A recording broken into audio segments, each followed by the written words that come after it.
for Dr. Vivek Lall.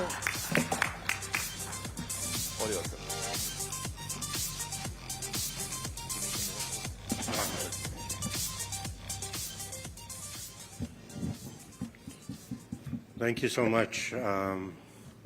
Distinguished guests, ladies and gentlemen, so as was introduced, this is an important topic especially in the Indian landscape as things progress in security and aerospace. And indeed an honor to address all of you as such a distinguished audience today, and I sincerely hope that this summit will be a great success in showcasing the incredible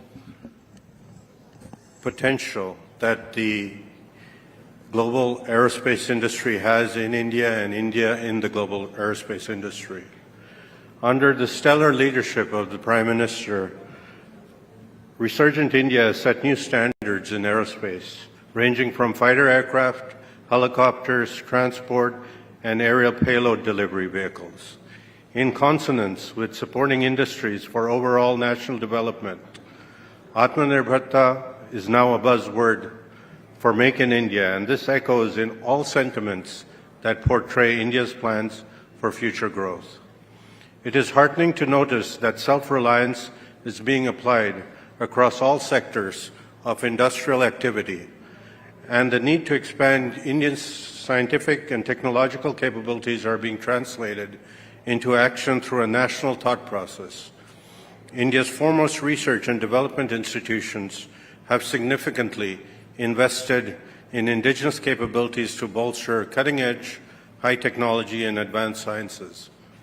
Futuristic technologies underpinning defense production today need to involve innovative instrumentation techniques to develop secure manufacturing, adaptive artificial intelligence and machine learning, advanced cybersecurity to protect proprietary information, and captive research and development for development of niche sectors. These are all areas with enormous spin-off potentials and should be emphasized in any attempt to broaden the country's talent pool. Each field is ripe for collaboration and government-sponsored tasks, and there are clearly areas like artificial intelligence, machine learning, quantum computing, quantum sensing, and so forth. Investment in R&D is only one aspect of an effective portfolio of policies to foster innovative initiatives and indeed innovation in India, spanning regulatory, taxation, as well as fiscal allocations. It underscores the need for continued and enhanced active involvement by the government in nurturing science and technology-based innovation in the public and private sectors, thereby increasing employment in relatively well-paid high-tech industries in the country. Strengthening these assets is wise public policy, and that will stimulate economic growth and contribute broadly to national prosperity in the coming years. So I do believe with India's demographics and industrial might, complementing U.S. technological entrepreneurism, the two nations form a natural partnership. Given their shared values, this relationship enjoys bipartisan support in both countries, and there is great merit to expanding the partnership framework towards a knowledge-based economy through formal collaboration in high-tech areas of common interest. Moving forward, I would like to suggest three areas in which international collaboration has long proven successful. One is national defense, second is the energy sector, and the third is space. Three fields in which the countries are already working together. Because progress in such high technology areas is strongly correlated to overall economic prosperity, properly established cooperation should help the two countries, United States and India, at the forefront of the future international political, economic, and social order. Moreover, successful collaboration in these areas is likely to spawn a number of joint India-US efforts in other matters of mutual interest. For example, health, education, information technology, and climate change. As we all know, in terms of national defense, the U.S.-India relationship and strategic partnership, whether in joint exercises, personnel exchanges, defense trade, maritime security, and counter-piracy, have all increased over the years. The U.S. has recognized India as a major defense partner to facilitate technology sharing to a level commensurate with that of top allies and partners. Commensurate with this designation in 2018, as you recall, India was elevated to Strategic Trade Authorization Tier 1 status, which allows India to receive license-free access to a wide range of military and dual-use technologies regulated by the U.S. Department of Commerce.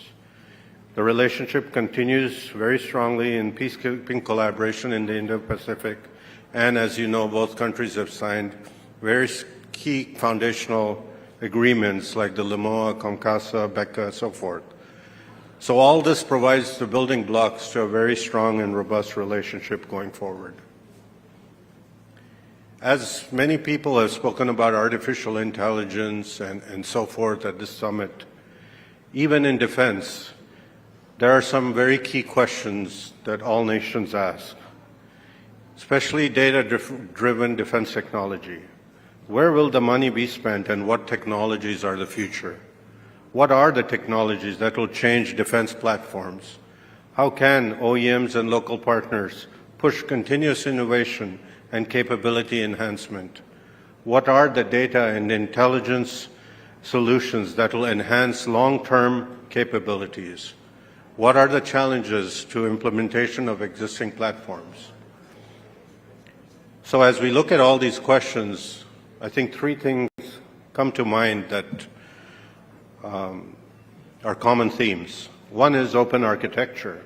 The other is electronic warfare. And the third, I would submit, is big data and cloud computing. So those are three elements, I think, which will be important going forward. I would like to stress at this point, while talking about defense, deterrence against aggression in the Indo-Pacific and the Indian Ocean maritime regions requires persistent ISR collected from space, airborne, and surface assets. Persistent airborne surveillance of the maritime domain is the most cost-effective near-term option for like-minded countries to strengthen this deterrence. Given the massive surface area in question, long-endurance uncrewed airborne systems are optimized for providing the necessary persistence. Given sufficient collection assets, I would like to suggest, for example, the Quad can establish a mechanism for real-time sensor data sharing in order to create a common operating picture for each of its members. Turning briefly to space, as we know, the U.S. and India both are pioneers in advancing and implementing space technology. Building on the successes of satellites and moon exploration programs, India is now a world leader in this area. Moreover, there is a strong history of collaboration between NASA and the Indian Space Research Organization, which forms a firm foundation for pursuing future collaboration with greater high-tech content. India has, of course, ambitious plans for manned spaceflight and will soon join the exclusive club of nations who have accomplished this objective. The U.S. plans for deep space exploration are still taking shape under the Artemis mission to establish the first long-term presence on the moon in preparation for the next giant leap, sending the first astronauts to Mars. At the center of this mission is addressing the energy challenge. In the case of a Mars voyage, the flight time needs, of course, to be short enough that the astronaut health will not be threatened by the increased radiation dose. In the case of sustainable colonies, the need is for surface energy source that can last for years but is light enough to launch from Earth. In both cases, the favored answer is nuclear technology. Compared to chemical rockets, nuclear propulsion allows for broader launch windows and the ability to abort missions. Travel time is reduced materially because once in orbit, Either one, nuclear thermal propulsion allows twice the amount of thrust force to flow rate of propellant, or the second, nuclear electric propulsion, enables an even higher specific impulse, an order of magnitude faster trip times, a must for vigorous interstellar exploration. Sustaining a colony on another world without a need for solar capture or the mining of fuel is best accomplished by fission energy in a relatively small package. Today, the development of these requisite nuclear technologies for space missions is at an early stage, and I think it's ripe for active collaboration between like-minded nations. Investment in research and development, as I have outlined, is only one aspect of an effective portfolio of policies to foster innovation, spanning regulatory, taxation, as well as fiscal allocations. It underscores the need for continued and enhanced active involvement, as I mentioned, by governments. No one country has a lock on the best ideas. If the next generation of scholars and experts are to save the globe, and not one country, collaboration is essential. India and the US are perfectly positioned to lead the way. Thank you so much.